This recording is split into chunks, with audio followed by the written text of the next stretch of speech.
Wanna know how I was able to give myself a raise? Watch this video to find out. Welcome back to Finance with Arjun, everyone. Hope you're all enjoying the holidays and getting to indulge in some good food.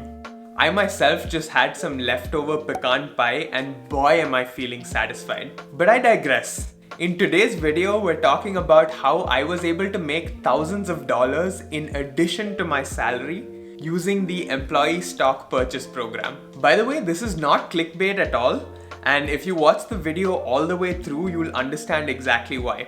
Alright, let's start with the basics. What exactly is the employee stock purchase plan? An ESPP is a benefit offered by companies that allows their employees to buy company stock at a discount through deductions from their paycheck. This discount is usually between 5 and 15%. The way it works is that once you enroll, you choose a percentage of your salary to go towards the ESPP. Your company then starts taking contributions from every paycheck until the end of the current purchase period. It's at this point that the company buys discounted stock for you. There's usually a limit on how much you can contribute, for example, up to 10% of your paycheck, and the overall contribution amount should not exceed $25,000 per year. Some companies will also be like, nope, we want to make this even better for you, and offer what's called a look-back period. This basically gives you the option to buy company stock on the first day of the offering period or the last, based on whichever is lower. Let me walk you through an example so you know exactly why this is so great. For the sake of privacy, I'm not going to be using my own numbers, but I'll just pick some numbers that are easy to do division with. So let's say that person X makes $90,000 a year or $7,500 a month and decides to contribute 10% of his salary to the ESPP. This ESPP has a 6-month purchase period with the look-back provision I spoke about earlier and gives a 15% discount. A 10% contribution would mean $750 per month goes towards this plan, for a total of $4,500 in 6 months. This is when the company purchases discounted stock. How does that discount work? Let's say the company stock closed at $100 on the first day of the offering period and also closed at $110 on the last day of this period.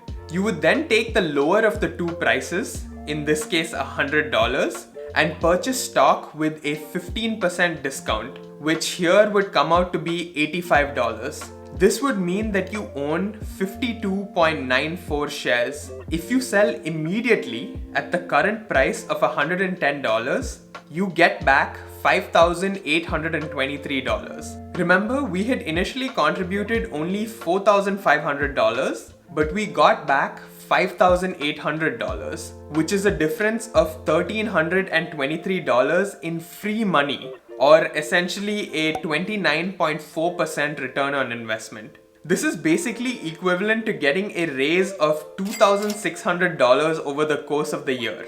Pretty awesome, right? By the way, if you're liking this video so far, please consider hitting the thumbs up button. It really helps the channel out tremendously. Also consider subscribing and turning the bell notifications on so that you don't miss out on any of my future videos.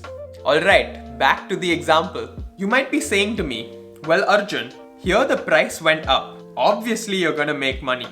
But what happens when the stock price goes down? Let's walk through that case. Let's start at $100 again for the first day closing price. But this time, the last day closing price is at $90. With the discount, you'd purchase shares for $76.50 per share.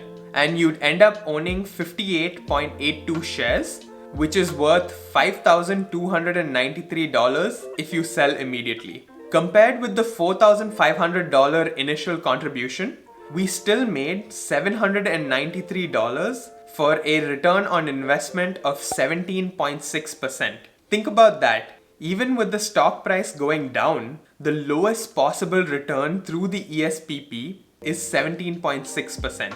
That's like getting a $1,600 raise over the course of the year in the worst case scenario. The true rate of return, when you account for the fact that this is just over a 6-month period and that your money was not 100% invested during the entire time is actually much greater. That's out of scope for this video, but I'll leave a link in the description box in case you're interested in learning more about it. When speaking to some friends and colleagues, I realized that not too many people take advantage of this benefit or even understand it fully, for that matter of fact. Everyone is just concerned with their 401ks and their HSAs and other things like that. So the ESPP is a secret hidden gem in that regard. Lucky for you, I'm here to expose the secret and get you the free money that you deserve. Unless you have a 401k match you're not taking advantage of, or have debt with a crazy high interest rate of 20% or greater, it would behoove.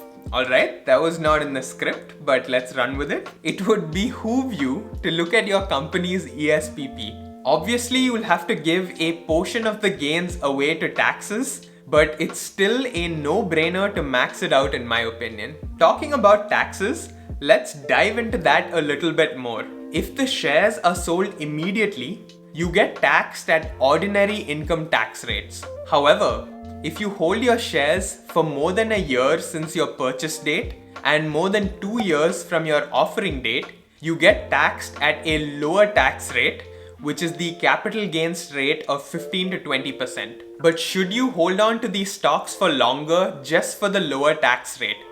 Absolutely not. Holding on to these stocks for an extended period of time just to save a small amount on taxes, usually a couple of $100 max, is just not worth the risk. If your employer's stock goes down during this time, you're putting your entire investment at stake. Moreover, like I said in my RSU video, you never want to hold on to too much of your own company's stock because you're already reliant on them for other things like your salary. If you're too heavily indexed on your company stock and something goes wrong, the stock price goes down, you could lose your job, and your whole world just comes crumbling down.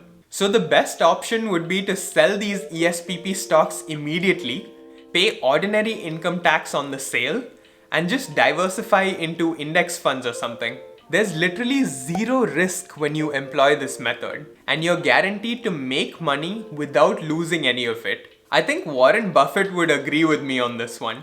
His 2 rules are pretty self-explanatory. One of the biggest arguments against the ESPP is that the payroll deductions result in a smaller take-home pay. This can be difficult for people, especially those living on tight budgets with extremely little leeway. While there is an element of truth to this concern, I think it's important to know that the ESPP becomes self-funding after the first period. Once you get back the amount from selling your stock the first time, you can put some of that money aside in a savings account to live off of, and then continue to contribute to next period's ESPP through payroll deductions. So if you're able to hunker down and make it through that first period of reduced pay, you probably won't have to worry about it for future months. Participating in the ESPP also makes taxes slightly more complicated, but that's a smaller concern according to me. Alright, so what do you do with all of this information? On this channel, I like to provide actionable steps, so it doesn't feel like I'm just talking and you all are listening, but actually something tangible comes out of all of this. So if what I said so far makes sense to you, here is what I recommend doing step by step. Step 1. Dust off that benefits guidebook that your employer gave you and check to see if they offer an ESPP program. Most companies, in my experience at least, do offer them, but it doesn't hurt to check. Step 2. Read the details of your ESPP and determine whether it's a good plan or not. And when I say good plan, it means one that does not have a minimum holding period and also offers a decent discount on the company stock price. Ideally 10% or greater for the most upside. Step 3. If the ESPP satisfies these requirements, enroll in the program. There are only certain times during the year that you can do this, and you'll have to sign up through a brokerage service so that the buying and selling can happen seamlessly. Step 4. Max out your ESPP contributions to take full advantage of this awesome perk. This is when your company will begin taking money from your paycheck and automatically buy discounted company stock for you. And the final step, step 5. As soon as they vest and these stocks become available to you, sell them immediately. Keep some money aside for taxes and then either save or invest the rest. That's it. You just made some risk-free money. Hopefully by watching this video, you've understood just how valuable a perk the ESPP actually is. Let me know in the comment section down below if your employer offers this perk and how much you contribute to it. If I convinced you to start contributing or increase your existing contribution, let me know that too. That brings me to the end of yet another video. Have an amazing rest of your day and I'll catch you next time.